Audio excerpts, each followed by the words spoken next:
सो बड़ा interesting topic है mid life crisis का। इनफैक्ट जो एज ग्रुप में बात होती है मिड लाइफ क्राइसिस की, वो होती है ऑलमोस्ट कोई लेट 30 से लेके 60 तक की बात होती है, जब लोग मिड लाइफ क्राइसिस के अंदर आते हैं और उसके अंदर लोग डिप्रेशन में भी चले जाते हैं। मैं खुद भी उसी एज ग्रुप में फॉलो करता हूँ, तो मुझे और लोग मेरे पास हैं आसपास जानने वाले जो इस तरह की बातें करते हैं। क्योंकि कल मैं देख रहा था ऐसे ही कि मिड लाइफ क्राइसिस की एज ग्रुप क्या है और उसके बारे में थोड़ी सी डिटेल पढ़ रहा था। तो उसके अंदर जो साइंस एंड सिम्टम्स होते हैं, मैं आपको वो थोड़ा सा एक्सप्लेन करता हूँ। और बाय द वे, मैं जो इस वीडियो की बात जो हो रही है वो जीसीसी एक्सपर्ट्स के लिए होगी, क्योंकि मैं खुद जीसीसी एक्सपर्ट हूँ और अच्छा खासा टाइम मैंने दुबई में गुजारा है यहाँ पर। और उसमें अब जो मैं देख रहा हूँ लोगों के साथ, जो ख़ास तौर पे जो लेट्स से 40s के बाद जो लोगों के साथ इश्यूज आ रहे होते हैं, मैं उसमें से एक बहुत इंपॉर्टेंट इशू जो कि फाइनेंशियल एस्पेक्ट भी है उस इशू की, उस पर बात करूँगा। वो बात है बेसिकली आपके जो बच्चे हैं उनकी जो फर्दर जो हायर एजुकेशन है उसके हिसाब से। तो वो तो मैं बात करता हूँ, लेकिन उससे इसके अलावा जो मिड लाइफ क्राइसिस के जो मुझे एक थोड़े से सिम्टम्स समझ में आए, जो मैंने पढ़ा उसके बारे में थोड़ा सा, उसमें ये है कि पहला सिम्टम ये है कि आप किसी चीज़ के बारे में यू डोंट गिव अ, मैं कहना नहीं चाह रहा, लेकिन आप बिल्कुल आप कहते हैं कि ठीक है, जो जैसा है वो चलने दो, कोई प्रॉब्लम नहीं है। इसके बाद आप कहते हैं कि भाई जो सामने वाला बंदा है वो किसी गलत तरीके से पैसे कमा रहा है या गलत तरीके से उसकी तरक्की हुई है। आपके दिमाग में कुछ इस तरह की चीज़ें आ जाती हैं। वो किसी भी एज ग्रुप में हो सकता है, लेकिन जो मिड लाइफ क्राइसिस है उसके अंदर आप समझते हैं कि जो सामने वाला है वो गलत तरीके से पैसे बना रहा है और वो कोई उसको अनफेयर एडवांटेज मिला था और आपको वो नहीं मिला। इसके अलावा आप मतलब इसी के अंदर जेलसी भी आपके अंदर फील करते हैं। इसके अलावा कुछ लोग इस तरह भी करते हैं कि इम्पल्सिव, मैंने वैसे इस तरह के कम लोग देखे हैं जो कि इस एज में आके इम्पल्सिव डिसीजंस लेते हैं। यानी कि आप एकदम से कोई नई गाड़ी ले लेंगे, आप एकदम से कोई नया घर मूव कर जाएंगे। मतलब ये चीज़ें वो होती हैं जिसके अंदर आप इस एज में आके थोड़ा मैच्योर हो जाते हैं और आप इस तरह के डिसीजन नहीं लेते हैं। लेकिन अगर आप मिड लाइफ क्राइसिस के सिम्टम्स आपको नज़र आ रहे हैं, तो ये भी एक चीज़ है कि इम्पल्सिव डिसीजन आपके होंगे, इम्पल्सिव बाइंग होगी। अगेन अपने आप को अपग्रेड करने की कोशिश करेंगे, जबकि कोई मेजर इवेंट आपकी ज़िंदगी में नहीं हुआ होगा जो आपकी इनकम जनरेट कर रहा हो, लेकिन आप उसके अंदर अपने आप को अपग्रेड कर रहे होंगे। तो इस तरह की इवेंट्स भी मिड लाइफ क्राइसिस के साइंस को शो करते हैं। इसके अलावा आपको पुराना याद आता होगा, नॉस्टैल्जिया होता होगा कि यार पहले ऐसा था, हम इस तरह से करते थे और ये ज़माना ज़बरदस्त था। पुरानी बातें याद करना अच्छी बात है, लेकिन उसको नॉस्टैल्जिया बनाना वो भी ठीक है। लेकिन उसके बाद उसी के अंदर खो जाना कि यार वो पहला ज़माना ही अच्छा था। हम अक्सर बात करते हैं, मेरी एक पुरानी कंपनी थी, हम पाकिस्तान के अंदर जब काम करते थे, वो मल्टीनेशनल कंपनी थी, बहुत अच्छी कंपनी थी। उस जैसी कंपनी मैंने आज तक नहीं देखी जिसके लिए मैंने काम किया हो। लेकिन अब वो पुरानी बात हो गई ना। हम कभी-कभी ज़िक्र करते हैं कि यार वो बहुत अच्छी कंपनी थी, लेकिन उसके अंदर हम रहते नहीं हैं कि हमारी ये कंपनी इतनी ख़राब है जिसमें अभी काम कर रहे हैं, वो बात नहीं है। और उसके अंदर पुराने ज़माने के अंदर अगर हम रहते रहेंगे तो वो फिर कभी भी आगे नहीं बढ़ पाएँगे। तो ये भी एक साइन है मिड लाइफ क्राइसिस का कि अगर आप मूव ऑन नहीं कर पा रहे हैं, अपनी पुरानी बातों को याद रखा हुआ है। इसके अलावा आप नहीं सोचते हैं कि लाइफ के अंदर ट्रैप्ड हैं आप और आप उसके अंदर कुछ कर नहीं पा रहे हैं और आप अपने आप को बेबस समझ रहे हैं। तो that is also part of mid life crisis. मुझे नहीं पता कि मैंने इसको सही पढ़ा है नहीं पढ़ा है, ये आप मुझे फर्दर बताएंगे कमेंट्स के अंदर कि मिड लाइफ क्राइसिस अगर आपने देखा है तो क्या इसी तरह से है या आपको कुछ और उसके अंदर भी नज़र आया है। अब इस वीडियो की एक्चुअल टॉपिक के ऊपर आते हैं, जिसके अंदर मैं बात करूंगा कि जो यहाँ पर लोगों को मिड लाइफ क्राइसिस में देखता हूँ होते हुए, वो होता है स्टार्टिंग फ्रॉम लेट्स से 40-45 की जब एज पे पहुँचते हैं और उनके बच्चे जब हायर एजुकेशन की तरफ जाने लगते हैं, तो वो एक प्रॉब्लम आती है और वो बहुत बड़ा एक डायलेमा बन जाता है। क्योंकि जीसीसी के अंदर जो लोग रह रहे हैं, फर्स्ट ऑफ ऑल आप यहाँ के सिटीजन तो कभी बन नहीं सकते, तो आपको शुरू से ही उसका प्लान करना चाहिए। तो वो लोग प्लान करते नहीं है, लोग अपना जैसे कहते हैं ना, वो you only live once, YOLO के अंदर रह रहे होते हैं। तो उसके अंदर फिर ये नहीं सोचते कि आगे जो एक्सपेंसेस आने हैं वो किस तरह से बियर होंगे अगर फैमिली को यहाँ रखना है। उसके अंदर मैं आपको प्रैक्टिकल चीज़ें बताता हूँ कि जो लोग कर रहे होते हैं और जो लोग कर सकते हैं, और कुछ लोग उसको अवॉइड करना चाहते हैं। लेकिन इस तरह के ही स्टेप्स होते हैं जब बच्चे एक पर्टिकुलर एज ग्रुप में आ जाते हैं। मैंने इस पर पहले भी वीडियो बनाई थी, लेकिन वो पुरानी वीडियो हो गई, तो मैंने कहा इसका एक नया पर्सपेक्टिव होना चाहिए। और मैं खुद भी इस लेवल पे आ गया हूँ कि अब मेरा एक जो बड़ा बेटा है वो ए लेवल के बाद वो हायर एजुकेशन की तरफ जाएगा, तो मैं उसके लिए भी सोच रहा होता हूँ कि अब क्या करना है।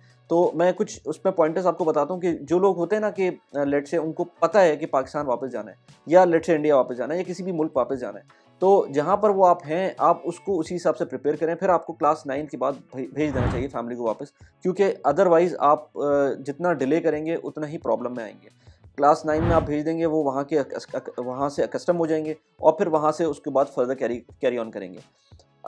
उसमें ये होता है कि ज़ाहिर सी बात है फैमिली यंग भी हो सकती है, दूसरे बच्चे भी हो सकते हैं और वो दूसरे बच्चे और यंग एज में जा रहे होंगे, तो आप यहाँ पर अकेले होंगे, तो वो एक प्रॉब्लम है जो कि मिटिगेट करनी पड़ती है। खैर, बहुत सारे लोग इस पे इम्प्लीमेंट नहीं करते और बच्चों को ए लेवल तक या ओ लेवल तक पढ़ाते हैं। जब ए लेवल तक पढ़ाएंगे उसके बाद प्रॉब्लम शुरू होती है, क्योंकि ए लेवल के बाद आपको पाकिस्तान जब जाएंगे तो उसके अंदर आपके एक्सपेंस बढ़ेंगे। जब आप किसी यूनिवर्सिटी में एडमिशन के लिए जाएंगे, आपको एक तो ये भी देखना पड़ेगा कि आपने जो सब्जेक्ट्स लिए हुए थे आपके बच्चों ने, वो वहाँ पर ऐसे तो नहीं है कि वहाँ पर कुछ सब्जेक्ट्स ऐसे हैं जो लेने फर्दर पड़ेंगे जब जाके वहाँ की यूनिवर्सिटी में एडमिशन मिलेगा। और मैंने तो ये देखा है कि सब कुछ होने के बाद भी जो ओवरसीज़ कोटे के ऊपर बच्चों के एडमिशन होते हैं, वो $5,000 के करीब आपको साल के देने पड़ते हैं किसी नॉर्मल सी यूनिवर्सिटी के अंदर।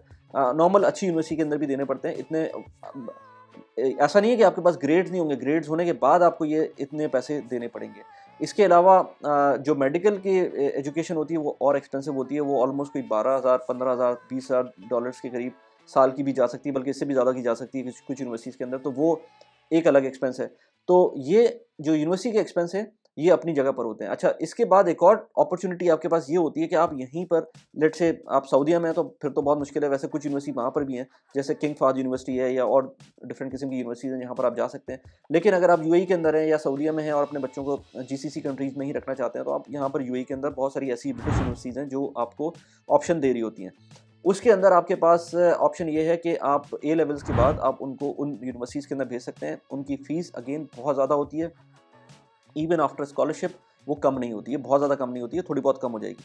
तो वो काफ़ी एक्सपेंसिव यूनिवर्सिटीज़ हैं। उसके अंदर अब एक और ऑप्शन ये है कि आप ओ लेवल के बाद फाउंडेशन करवा लें, जो कि मैंने रिसेंटली देखा कि ये ऑप्शन भी है कि आप बच्चों को लेट से ए लेवल के अंदर एडमिशन करवाएं और उसके बाद ए लेवल के बजाय आप डायरेक्ट फाउंडेशन कोर्सेज करवा दें यूनिवर्सिटी के थ्रू ही, और उसके बाद उन यूनिवर्सिटीज़ के अंदर फर्दर आगे बैचलर्स कर लें वो। लेकिन उसके अंदर कैविएट्स ये हैं कि वो फिर आपको उसी ब्रिटिश सिस्टम के अंदर रहना पड़ेगा। आप कनाडा नहीं जा सकते, यूएस नहीं जा सकते, आप पाकिस्तान तक नहीं जा सकते, आपको वो डिग्री वहीं से कंप्लीट करनी पड़ेगी। तो वो कैविएट है उसके अंदर, और फिर अगेन उसकी फ़ीस कम नहीं है। मैं जो देख रहा हूँ आजकल वो तकरीबन कोई आपको, अगर आपको बैचलर्स यूएई से करवाना है तो आपको तकरीबन कोई 2.5 लाख दिरहम के दरमियान, आपको 2 से 2.5 लाख दिरहम या इससे भी ज़्यादा आपको माइंड बनाना चाहिए एक बच्चे के लिए। तो फिर आप इमेजिन कर सकते हैं। अच्छा, ये चीज़ मुझे इसलिए समझ नहीं आती क्योंकि इसके अंदर आपको आप अपने बच्चों को वो एक्सपीरियंस नहीं देंगे जो उनको लेट से बाहर पढ़ने में मिलता है। तो ऑल्दो कि आप बाहर पढ़ा रहे होंगे, इतनी महंगी फ़ीस दे रहे होंगे, लेकिन वो बात फिर भी नहीं आएगी। एंड अगेन जो जॉब अपॉर्चुनिटीज़ हैं वो प्रॉब्ली उस तरह की नहीं होंगी, और अगेन आप उसी पॉइंट पर रुक जाएंगे कि आपके बच्चे अगर यहाँ पर होंगे तो फिर जॉब ढूंढेंगे, वो किस तरह की जॉब मिलती है।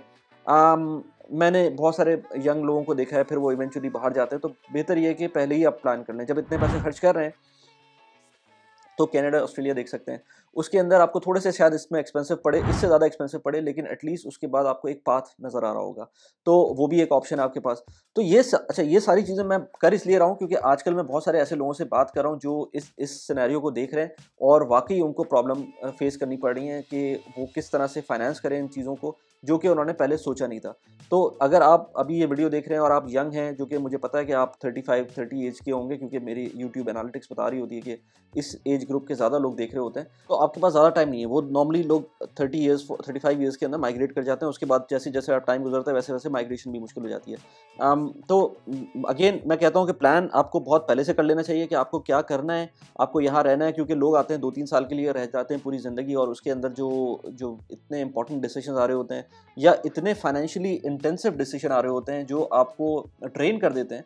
अभी मैं ऐसे वाकई लोगों से मिल रहा हूँ जो बहुत ज़्यादा परेशान है, और सिर्फ इसलिए परेशान है कि उन्होंने प्लान नहीं किया हुआ था। उन्होंने सोचा ही नहीं था कि इस बारे में कि इतना महंगा हो जाएगा या इस तरह हो जाएगा, क्योंकि लोग जब पाकिस्तान वापस भेज रहे होते हैं तो एक वो भी ट्रॉमा होता है, उसमें यहाँ पर उनको अकेले रहना पड़ता है, फैमिली को वहाँ अकेले रहना पड़ता है। इसलिए वो जब स्प्लिट फैमिली होती है तो उसके अपने इश्यूज़ होते हैं।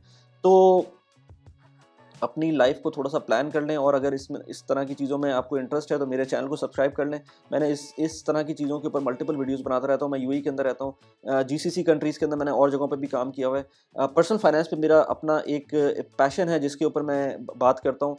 मैं मल्टीपल और टॉपिक्स पे वीडियोस बना रहा होता हूँ। यहाँ पर आपको 2 टॉपिक्स इस तरह के नज़र आ रहे होंगे। इन्वेस्टमेंट के पॉइंट ऑफ व्यू से मैं बात करता हूँ, तो यहाँ पर 2 इन्वेस्टमेंट प्लेटफॉर्म्स हैं जिनके ऊपर मैंने वीडियोस बनाई हैं। रीसेंट वीडियोस हैं मेरी इन्वेस्टमेंट्स को, आप जाके देख सकते हैं कि कहाँ मैं इन्वेस्ट करता हूँ। कैसी लगी वीडियो प्लीज़ मुझे बताइएगा। Thanks for watching the video. Bye.